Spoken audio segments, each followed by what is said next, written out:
What is triggering communal violence in Sri Lanka? Muslims say they're being systematically targeted by the Sinhalese Buddhist majority.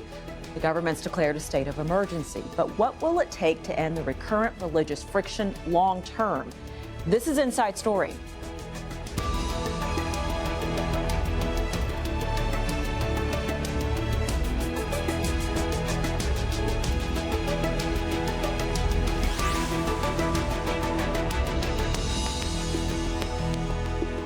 Hello and welcome to the program. I'm Richelle Carey. A nationwide state of emergency is being enforced in Sri Lanka to prevent attacks on Muslims. Buddhist mobs set fire to homes and businesses, killing young Muslim. The riots followed the death of a Sinhalese truck driver. The unrest is a repeat of rioting 4 years ago, and since then there's been rising tension between communities. A varied mix of ethnicities and religions make their home on the island, where the 26-year-long civil war ended in 2009. Get to our guests in a moment. First, though, Manel Fernandez reports from the Central District of Kandy.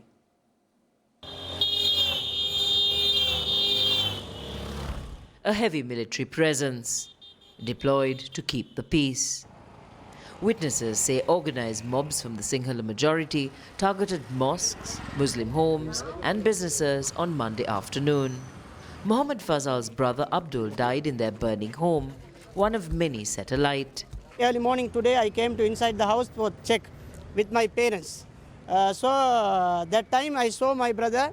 He was fell down in the floor near the bathroom. The attacks were sparked by the death of this man, H.D. Kumarasinghe. The 41-year-old Sinhalese driver was beaten by 4 reportedly drunk Muslim youths for not allowing them to overtake his vehicle. Days later, he was dead. Muslims were attacked on the day of his funeral. After 30 years of brutal conflict, Sri Lankans don't want more violence. But amid increasing nationalist sentiment promoted by hardliners, minorities are feeling vulnerable. President Maithripala Sirisena acted to address those concerns, imposing a state of emergency. I express my deepest regret and pain to every family and relative who suffered the loss of life and property, and I strongly condemn all acts of violence. I have also asked the police to strictly enforce the law against whatever group, individual or organisation that was behind the unrest. Sri Lanka has had a violent past, helping form many theories on why and what is happening today. Boils down to, in a way, the belief that the majority has that they own the country and all others are outsiders. Some observers say police and special task force personnel couldn't control the mobs that ran riot in Digada and Theldenia on Monday, and the state of emergencies aimed at preventing similar incidents. Senior Minister Mangala Samaravira has said enough is enough, calling for inciting racial violence to be made a non-bailable offence and politicians who lead such violence to be stripped of their civic rights. Manel Fernandez, Al Jazeera, Digana, Sri Lanka.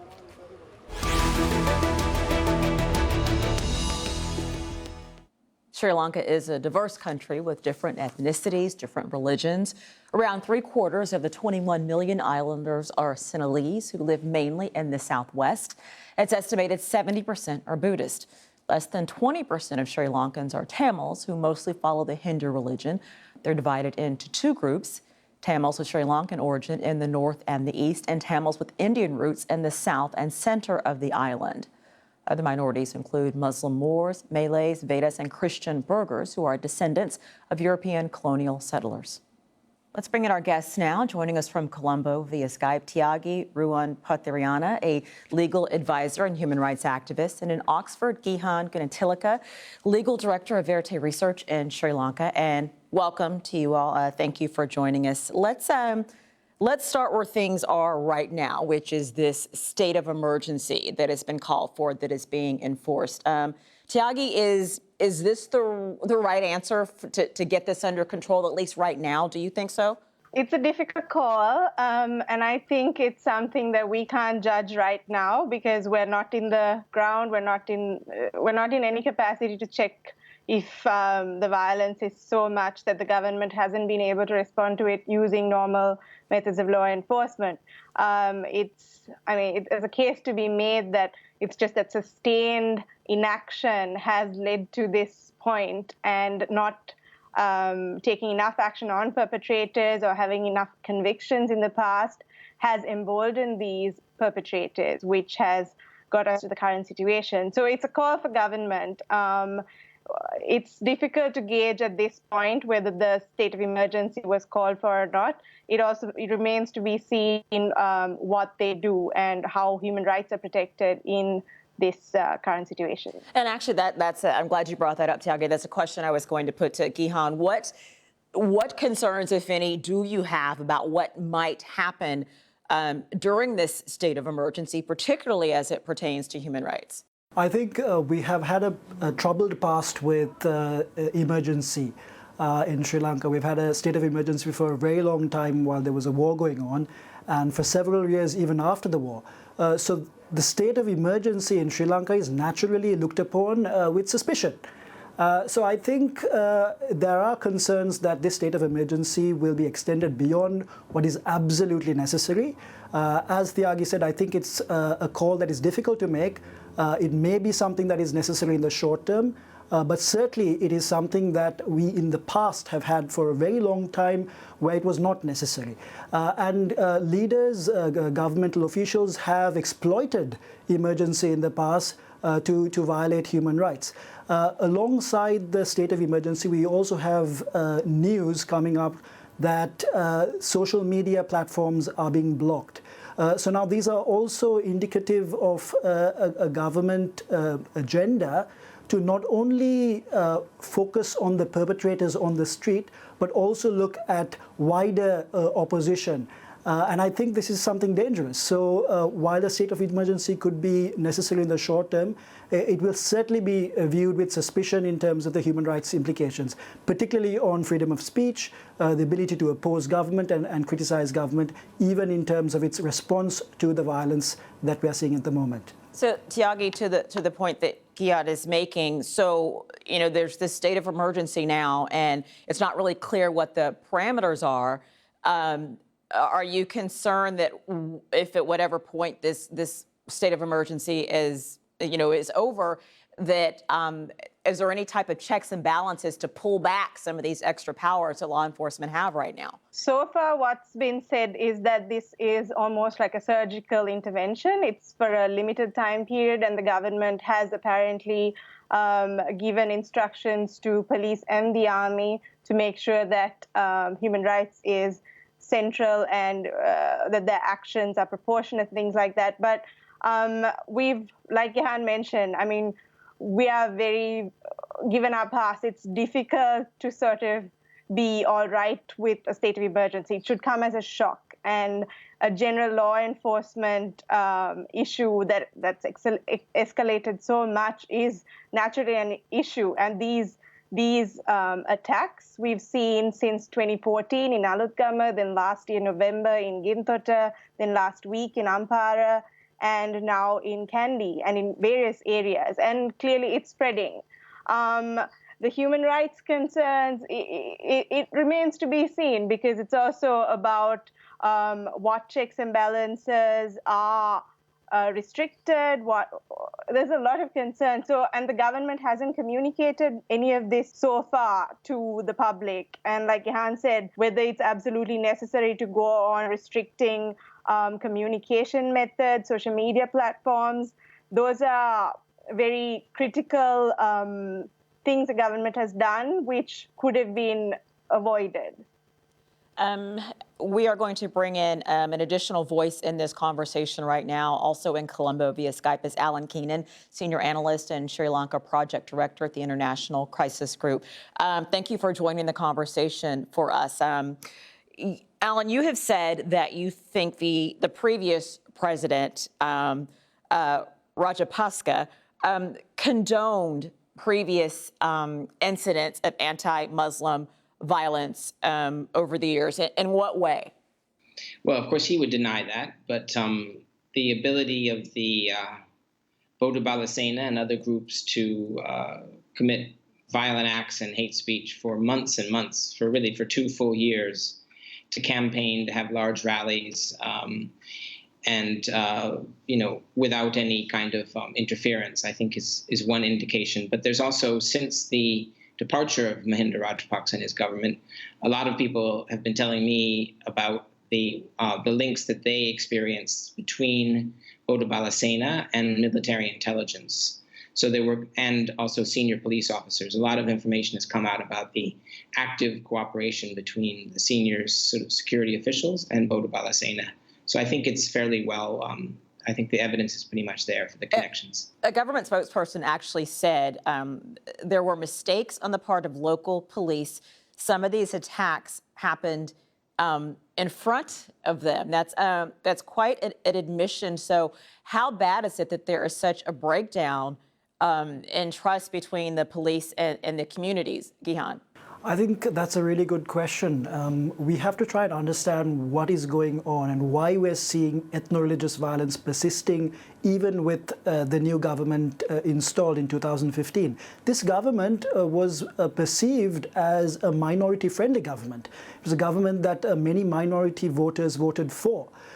So it is curious as to why ethno-religious violence has persisted.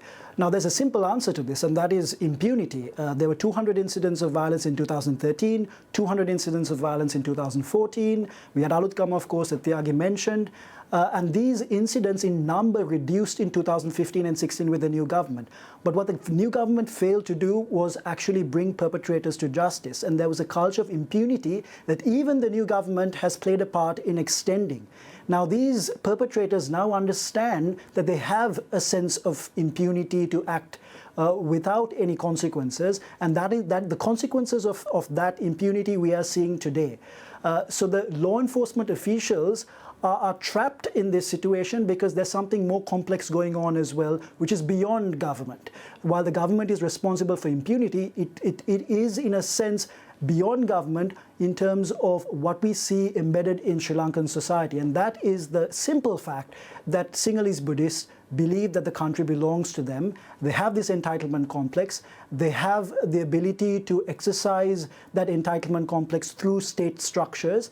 And law enforcement, unfortunately, is part of that state structure. So when a law enforcement structure comes in contact and in conflict with this entitlement, unfortunately, law enforcement has taken a hesitant stance on this. And we're seeing this happening today. And unfortunately, we are not able to transcend that, merely looking to legal institutions for help.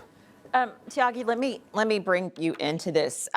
First of all, do you agree with what Gehan is saying, that basically the majority Buddhists feel an ownership of the country? And a secondary question, is it in your opinion, a small segment of the Buddhist population that is trying to stir up other Buddhists, and perhaps if that weren't the case, everyone would get along? Is it a small minority group stirring the pot, for lack of a better phrase? I agree with Gehan insofar as with this entitlement complex with the Sinhalese Buddhists, it's something that actually goes all the way up to the Constitution. The Constitution guarantees the foremost place to Buddhism, so that entitlement is almost enshrined in law. And coming down from that, I think the fact that law enforcement authorities also feel backwards when it comes to doing their job, because some of these perpetrators are actually religious leaders or leaders of hardline groups. Sometimes we see them facing a lot of difficulty trying to take them into custody, or there's a lot of dynamics at play. But like Gehan mentioned, also one thing with the cases is that while there are some arrests, we rarely see any convictions. The cases seem to sort of even not proceed beyond the point of an initial statement. So what happens in most of these cases is that after a period of time, when it all dies down, these perpetrators are released again, and the case sort of stops there. So we don't see a lot of convictions with using the existing law. Like we can see the ICCPR Act and the Penal Code that we could bring in to deal with these issues, but we see what we see is that this doesn't actually play out in practice. Alan, to that point about there being no convictions and very little accountability, would you say that that's the case also for the riots that happened 4 years ago, and even going before that to the Civil War? Has there been a reckoning almost that Sri Lanka has not wanted to deal with? No, there's been no reckoning. And there's been virtually complete impunity for pretty much any political crime or crime committed by a state agent, whether that's the military during the war, whether that's police in police stations every day beating people up, or whether that's for perpetrators of religious violence. So impunity runs deep in Sri Lanka, and there's just ample evidence of that. And it's a shame because this government came in on a platform of the rule of law and of cleaning up corruption and of reforming state institutions so that the law would be applied equally. And they promised to look into a whole series of past violations and criminal conduct under the previous regime. And that was one of their main rallying points and main sources of support. But they've pretty much failed across the board on that. And it's particularly a shame because they had a chance, I think, to shift Sri Lanka towards a more rights-friendly and democratic form of governance, and to do it in a way that could bring together Sinhalese and Muslims and Tamils, all of whom in different ways over the years have suffered from impunity. Unfortunately, we're now, it's the Muslims bearing the brunt. Previous, it's been Tamils, but it's been Sinhalese before. And unfortunately, if things aren't changed, it'll be Sinhalese again at some later stage. Gehan, is the solution to this political? I mean, where are the voices that can make this change? It seems that a change in leadership really hasn't made a difference so far. Yeah, I also want to respond to Alan's comment. I think it's important to acknowledge that there's been a strategic failure on the part of civil society as well.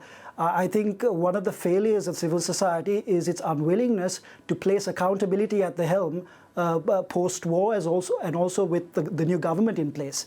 I think there was a large debate over sequencing and what should be in front, or what should be prioritized in terms of that sequence. And often civil society was willing to place truth as prioritized over justice and accountability, and we were often told that we should wait for prosecutorial justice when the time is right. Now we are reaping the benefits or the consequences of that kind of strategy. I think we have to take stock of the fact that placing accountability on the back burner and trying to bide time and trying to be strategic in terms of when to bring in accountability in terms of Sri Lanka's transitional justice agenda has now had consequences, very dire consequences in terms of the rule of law. And we're seeing the consequences and the unfortunate repercussions of that kind of sequencing. So I'm afraid that civil society also has to take stock and ownership of what we're seeing here. The second problem, and going to your question about political solutions, I think what this is indicating is that the political solution that we're seeking in terms of power sharing is really very far from being realizable, if you can use that word, because the Sinhala Buddhist majority are signaling that their dominance in terms of their entitlement complex, their dominance in terms of the exceptionalism that they enjoy, particularly the Buddhist clergy, is not to be messed around with. And the moment a minority demonstrates economic success like the Muslim community, or struggles for autonomy like the Tamil community, or is accused of conversion like the Christian community, the moment there is some kind of threat to that dominant status, there is a tendency for violence to be used to reinforce that dominance. Thyagi, how much worse do you think this can get? Are you concerned about it spreading? Right now, very concerned, because this all sort of started 2 weeks ago, but actually the violence sort of erupted after the funeral, and especially and notably after certain religious leaders who've been accused of incitement in the past actually visiting the funeral house. And this happened over Sunday and Monday. And as of even last night, while there's a curfew in the administrative district of Kandy, we've still seen reports of attacks, and the attacks are spreading. When I checked last, it had gone all the way to Akurana. So now we're almost going from Digana area through Wattegama, and we can see it going almost towards Kurunegala, but we're not sure if it'll go that far because there is a curfew on and the army is deployed. It's also up to law enforcement and even the army to be deployed intuitively. We can't always try to wait for post facto, try to douse the fire. We're expecting law enforcement to get intel and disperse in a smart way. Alan, in addition to just the simple danger and the loss of life and loss of property, Tuesday, the market in Sri Lanka dipped to its lowest point in about 3 weeks. So this, obviously has an effect on the economy as well. Overall, what are your concerns for how damaging this could be to Sri Lanka as a country if a handle isn't gotten on this and it continues to get worse? Oh, well, it's potentially very damaging. I think clearly it could affect the ability of the government to go to international investors and say, come to Sri Lanka. This is a peaceful, stable, well-educated workforce country where you can make money. That's been one of the main aims of this government. That's going to be harder. Tourism is going to potentially suffer if this kind of unrest continues. But I think at a deeper level or a wider level, this really complicates and perhaps kills for a while the whole gamut of reforms that this government has been pledging and not making too much progress on. A new constitution, I think Gehan's point earlier is right, that's going to be hard to win any support for now. It was already hard because the government is deeply divided and fighting among themselves. But this, I think, the sense of chaos, turmoil, distraction, this kind of violence has had, and also just the deeply damaged sort of sensibilities of Muslims, and I think by implication Tamils looking on, being reminded of just what the Sinhala-dominated state can do to minorities. I think that's extremely damaging to trust. And then the points about civil society that Gehan was saying, I think there's a lot of thinking that's now going on about why have things gone wrong, and I think there's lots of stock taking. But I think the real danger is that we're heading into a period of, even if the violence can be contained now, which I hope it will, we're heading into a period where electioneering and political jockeying is going to take over, and any real possibility of reforming institutions is really slipping by much too quickly.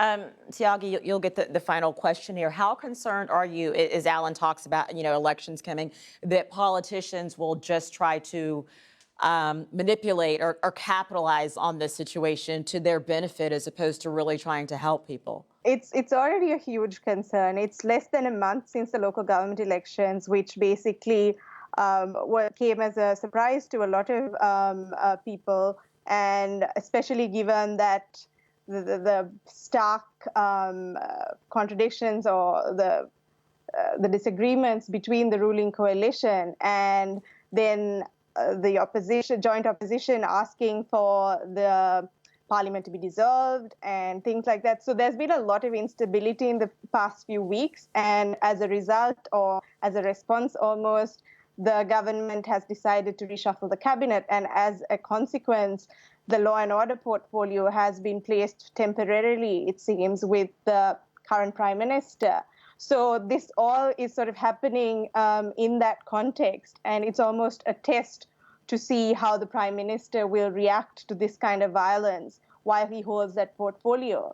So we can't ignore the context also. So it's always important to keep that in mind when we sort of make our judgment calls about how the government is reacting, because we operate in this political context with elections coming up in the near future.